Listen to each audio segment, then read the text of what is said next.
July 20. Let the victor beware. Joshua chapter 7 verse 35. And they returned to Joshua and said to him, Do not let all the people go up, but let about 2,000 or 3,000 men go up and attack Ai.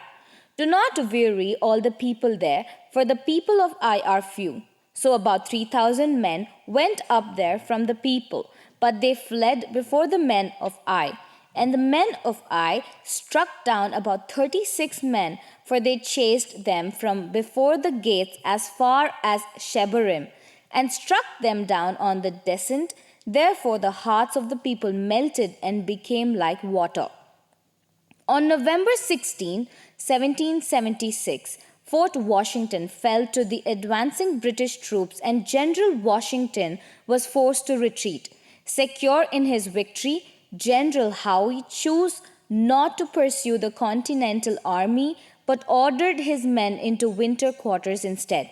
On Christmas night, Washington ferried a portion of his troops back across the Delaware and mounted a surprise attack.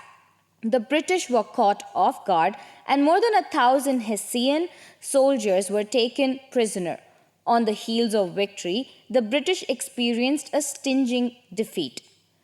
Joshua had the same experience. After an overwhelming victory at Jericho, his soldiers were routed to the defenders of the pile of rubble. Ai literally means ruin.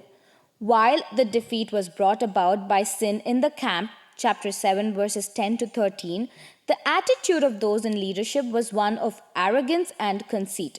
Their overconfidence set them for a humiliating defeat. Someone has said that the most vulnerable moment for a Christian is the most following a spiritual victory. We are often basking in the glow of our accomplishments. Our guard is down, and Satan knows that this is a prime time to attack. If you are experiencing a time of spiritual success, give God the glory. At the same time, be on guard. Continue with your spiritual disciplines and maintain an attitude of watchfulness. As the scriptures warn, let him who thinks he stands take heed lest he fall.